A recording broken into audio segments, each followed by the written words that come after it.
Next panel को यहाँ पर इनवाइट करने वाले हैं और अब नेक्स्ट पैनल से भी हम सवालात करेंगे। और मैं इस वक्त मंच पर आमंत्रित करना चाहूंगी दिनेश प्रताप सिंह जी को, उद्यान मंत्री हैं योगी मंत्रिमंडल में। प्लीज सर आप मंच पर आइएगा, जोरदार तालियों के साथ स्वागत कीजिएगा और आप कुछ सवालात होंगे। और इसके साथ ही मैं चाहूंगी एसोसिएट एडिटर अजीत सिंह जी भी प्लीज मंच पर आइएगा और स्वागत सबसे पहले बुके देकर सर का कीजिएगा, क्योंकि समय बेहद कीमती है और जब जनप्रतिनिधि हैं तो जिम्मेदारियां भी बहुत ज्यादा है यहाँ पर। और ऐसे में उन जिम्मेदारियों का निर्वहन किस तरीके से किया जा रहा है, कैसे वो जिम्मेदारियां निभाई जा रही हैं, कैसे उसको लेकर सरकार काम कर रही है, सरकार के जो जनप्रतिनिधि हैं वो काम कर रहे हैं, यही हम जानने की कोशिश कर रहे हैं। तो मैं इस वक्त चाहूंगी मेरे सहयोगी कुंदन भी मंच पर आ जाइए ताकि हम इस पैनल की शुरुआत आगे कर सकें, इस पैनल को आगे बढ़ा सकें। और हम यहाँ पर इस पैनल की शुरुआत करने जा रहे हैं। तो मैं अपने सहयोगी कुंदन को मंच पर बुला चुकी हूँ और इस पैनल की हम शुरुआत करेंगे। सर बहुत बहुत स्वागत है आपका। कृषि कॉन्क्लेव बहुत इम्पोर्टेंट है। आप इस मंत्रालय के रीढ़ भी हैं, इस विभाग के रीढ़ भी हैं, जो विभाग आपके पास है। सर आपका विभाग किस तरीके से काम कर रहा है और सशक्त बना रहा है? उत्तर प्रदेश की आर्थिकी में आपका विभाग, कृषि विभाग जो है बहुत महत्वपूर्ण है, तो किस तरीके से आप उत्तर प्रदेश के किसानों को सशक्त बना रहे हैं? सूर्य प्रताप शाही सर ने कहा कि एनपीओ जो उत्तर प्रदेश के किसान इतने ज़्यादा हैं लेकिन एनपीओ की संख्या में बहुत पीछे है उत्तर प्रदेश, ये कैसे संभव हो पा रहा है? हम अपने संरक्षक उत्तर प्रदेश सरकार के यशस्वी मुख्यमंत्री जी और जो सम्मुख बैठे हैं बहुत ही अनुभव संरक्षण देते रहते हैं आदरणीय कृषि मंत्री जी, दोनों के नेतृत्व में उद्यान विभाग उत्तरोत्तर प्रगति कर रहा है। मैं समझता हूँ पहली बार उद्यान विभाग उत्तर प्रदेश के कृषकों की उपज को वैश्विक बाजार तक पहुँचाने और उनका अच्छा मूल्य देने में सफलता कायम की है। उत्तर प्रदेश के किसानों का आम मास्को में, रसिया में और गल्फ के तमाम देशों तक पहुंचा है। इसके अलावा और तमाम चीज़ें हमारी मिर्ची गाजीपुर की हो चाहे और तमाम कम्युनिटीज़ जो हमारी दुनिया के बाज़ार में आज की तारीख में पहुंच रहे हैं। तो सबसे पहला तो हम लोगों ने उत्तर प्रदेश राज्य के किसानों की उपज को वैश्विक बाजार तक पहुँचा के और उनका उचित मूल्य दिलाने का हमारी सरकार का महत्वपूर्ण प्रयास रहा, जिसमें हम काफ़ी हद तक सफल थे। विभाग भी वही है, काम करने वाले अधिकारी कर्मचारी भी वही हैं। ये बदलाव कैसे हो जाता है? सरकार बदलती है, मंत्री बदल जाते हैं, तो फिर ये बदलाव कैसे? हमारा आम तो सड़ जाता था, किसान आम की ज़्यादा फसल हो जाए तो उसे वैश्विक बाजार क्या घरेलू बाजार तक नहीं पहुंचा पाता था। आपने कैसे इतना बड़ा कारोबार किया और विदेशों तक आम को पहुंचाया? देखिए, ये सामूहिक प्रयास का प्रतिफल होता है। सरकार और सरकार का पूरा तंत्र जब एक राय होकर के सामूहिक प्रयास करता है तो ऐसी सफलता मिलना स्वाभाविक है। और ऐसी सफलता हमारे सरकार के अधिकारियों और सरकार के प्रतिनिधियों के द्वारा सामूहिक प्रयास किया गया, जिसके कारण हमको बेहतर सफलता मिली है। आज मैं कह सकता हूँ उद्यान के क्षेत्र में हमने अभूतपूर्व सफलता हासिल की है। हमारा कृषि के क्षेत्रफल में कुल 13% की साझेदारी है, जबकि जीडीपी में उद्यान विभाग की अकेले लगभग 34% 35% तक हमारी साझेदारी है। तो मैं कह सकता हूं कि उद्यान कृषि विभाग का इंजन है आज की तारीख में, और हम उद्यान के क्षेत्र में ज़्यादा संभावनाएं भी हैं। आदरणीय कृषि मंत्री जी लगातार अपना आशीर्वाद और सहयोग देते रहते हैं, और जब भी कृषि विभाग के निरीक्षण में कहीं जाते हैं तो मैं देखता हूं कि उद्यान विभाग के संस्थानों को जरूर देखने चले जाते हैं। तो उनकी रुचि और हमारी परिश्रम दोनों मिलकर के बेहतर करने में हम लोग कामयाब हो रहे हैं। बिल्कुल सर, क्योंकि कृषि विभाग की हम बात कर रहे हैं तो ऐसे में कृषि की बात कर ली जाए तो रीढ़ की हड्डी है देश की, और कृषक की जब हम बात कर रहे हैं उसके लिए क्या जो योजनाएं सरकार ला रही है वो उस आखिरी छोर तक पहुंच पा रही है? क्योंकि निश्चित तौर पर सरकार बहुत काम कर रही है, वो योजनाएं दिख रही हैं। और इसके साथ क्योंकि इन्वेस्टर समिट होता है, आए दिन हमने देखा कितने बड़े पैमाने पर इन्वेस्टर समिट होता है, तो जाहिर है कृषि क्षेत्र की जब पर्टिकुलर बात करें तो वो इन्वेस्टमेंट हम ला पा रहे हैं। हाँ, बिल्कुल ला पा रहे हैं, इसमें कोई दोहरा नहीं। और इन्वेस्टमेंट आए इसके लिए हमारी सरकार ने बहुत ऐसी योजनाएं की, जैसे अभी खाद्य प्रसंस्करण इकाइयों की स्थापना अधिक से अधिक उत्तर प्रदेश में हो, इसके लिए खाद्य प्रसंस्करण इकाइयों को मंडी टैक्स से मुक्त कर दिया गया। हमारी सरकार ने अब आज की तारीख में खाद्य प्रसंस्करण इकाइयां जहां भी कहीं स्थापित होंगी और वो किसान की उपज अगर खरीद के प्रसंस्कृत करने के लिए लाएंगी तो उन पर कोई मंडी टैक्स नहीं लगेगा।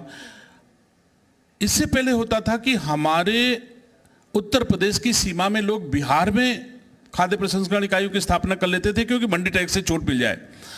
अब हम लोग उस उत्तर प्रदेश में देने लगे, तो मैं उम्मीद करता हूं कि जब खाद्य प्रसंस्करण की इकाइयों की स्थापना हमारे राज्य में अधिक से अधिक हो जाएगी तो स्वतः हमारे उपज का उचित मूल्य मिलने लगेगा, क्योंकि हमारी खुद की खाद्य प्रसंस्करण करके हम उस उत्पाद को तैयार कर देंगे जो विदेशी बाजार तक हमारा बड़े आराम से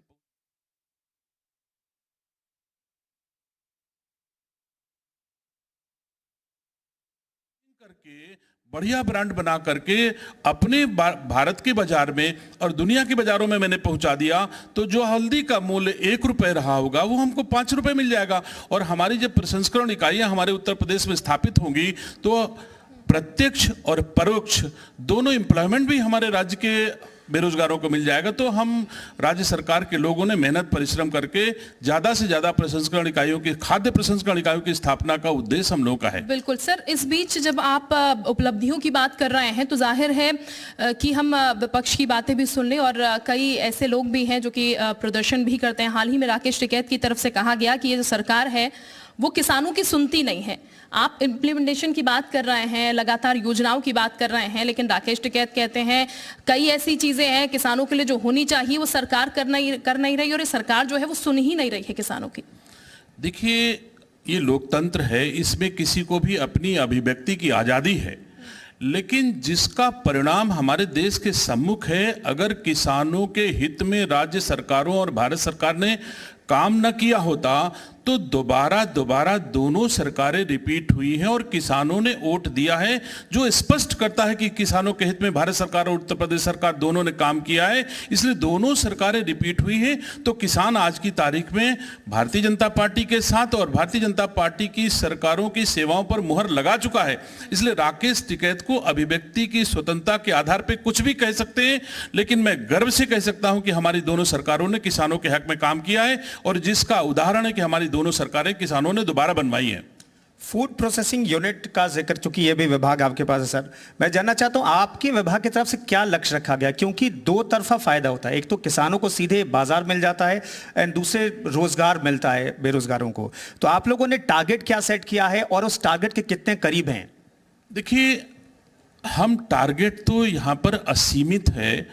कोई भी कृषक अथवा व्यापारी कोई भी उद्योग स्थापित करना चाहे, कितने भी उद्योग स्थापित करना चाहे, हम लोग कोई भी उद्योग स्थापित करने में खाद्य प्रसंस्करण विभाग के द्वारा हम 35% सब्सिडी देते हैं। कोई भी उद्योग लगाए, अगर 1 करोड़ का परियोजना 1 करोड़ का कोई प्रोजेक्ट लगाता है तो हम 35 लाख सब्सिडी देते हैं। शेष 65 लाख जो अगर बैंक से लोन लेता है तो उस पर हम 6% भारत सरकार और उत्तर प्रदेश सरकार मिलाकर के उसका ब्याज भी हम लोग पे करते हैं, सरकार पे करती है। तो ये कोई लिमिट नहीं कि कितने खाद्य प्रसंस्करण इकाइयों की स्थापना किसान करें, जितनी ज्यादा से ज्यादा करें उतना करें। अभी जो हमारे उत्तर प्रदेश के यशस्वी मुख्यमंत्री जी ने इन्वेस्टर समिट की थी, कोई लिमिट नहीं है, कितने भी लोग आए हमारे उत्तर प्रदेश की धरती पर, अगर वो अपने उद्योगों की स्थापना करना चाहें तो इसकी कोई सीमा नहीं है। जो भी आए उसका स्वागत हम लोग करते हैं। 2018 में जो इन्वेस्टर समिट हुआ उसमें से 4 लाख करोड़ का इन्वेस्टमेंट तो अब धरातल पर है। अभी जो हुआ फरवरी में उसमें 35 लाख करोड़ का MOU हुआ। आपके विभाग को कितना उसमें MOU से फायदा हो रहा है और वो धरातल पर कब तक उतरेगा? ये तो आपको परिणाम थोड़े दिन में इसके परिलक्षित होंगे। मैं समझता हूं लगातार इकाइयों की स्थापना हो रही है, और जब ये इकाइयां अपने उत्पादन के पूरे करीब होंगी अथवा उत्पादन पूरे चरम पर होगा तो महसूस होगा कि हमारा कुल कितना फायदा हो। अभी तो हम लोग सृजन में प्रयास कर रहे हैं, हमारी सरकार की ज्यादा से ज्यादा हम लोग सृजन करें, फिर उसके बाद परिणाम, उसके बाद देखा जाएगा कितना अधिकतम परिणाम आता। बिल्कुल सर, चूंकि किसानों की आय दोगुनी करने की बात की गई थी, तो किसानों की आय क्या सर दोगुनी हो गई, और अगर नहीं हुई है तो उस लक्ष्य को पाने में कितना और समय? कई जगह किसानों की आय दुगुनी से भी ज्यादा हो गई है और कई जगह दुगुनी करने का प्रयास हो रहा है। हम लोग मानते हैं कि पारंपरिक खेती जब हम करते हैं, धान गेहूं की खेती करते हैं, तो 1 एकड़ में 40,000 का धान, 40,000 का गेहूं, ये हमारी आय लगभग आम किसान की हो जाती है। लेकिन इस समय सरकार ने प्रयास करके इतना जोर लगाया है औद्यानिक फसलों की तरफ। स्ट्रॉबेरी की खेती जो किसान कर रहे हैं, वही 1 एकड़ की खेती में 20 लाख से 25 लाख रुपए तक की उपज हो रही है। अब आप कल्पना करें कि राज्य का किसान अगर 1 एकड़ में स्ट्रॉबेरी की खेती करके और 25 लाख रुपए तक की उपज ले रहा है, तो कहाँ 50,000 और कहाँ 25 लाख, तो आप इसको कितने गुना मानेंगी।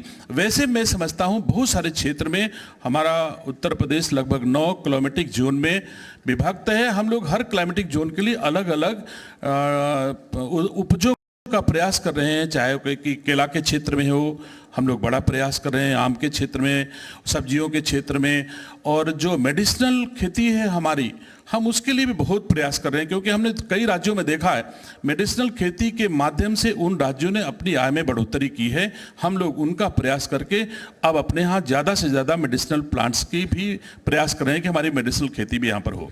चलिए पॉलिटिकल सवाल ले लेते हैं, रायबरेली चल लेते हैं। रायबरेली में कुछ इस बार बड़ा होने वाला है। आप बहुत नज़दीक आ गए थे उस ऐतिहासिक जीत से, कि बहुत करीब आ गए थे, तो इस बार कुछ बड़ा होने वाला है 24 में। भारतीय जनता पार्टी का जब भी कार्यकर्ता कोई काम करता है तो बड़ा ही करता है। अब तक भारत की भूमि पर भारतीय जनता पार्टी ने जो जो काम किए हैं सब बड़े बड़े किए हैं। आप बताइए, चाहे उत्तर प्रदेश का इन्वेस्टर समिट हो, चाहे देश का G20 हो। और सर आप तो स्ट्रेट फॉरवर्ड बोलते हैं, आप स्ट्रेट फॉरवर्ड बोलने के लिए जाने जाते हैं, तो सीधा सवाल का सीधा जवाब। ये मैं जानता हूं कि रायबरेली में इस बार कमल खिलेगा, जो देश के यशस्वी प्रधानमंत्री जी को फिर से प्रधानमंत्री बनाने के काम आएगा। इसके लिए रायबरेली की जनता ने पूरा मन बना लिया है।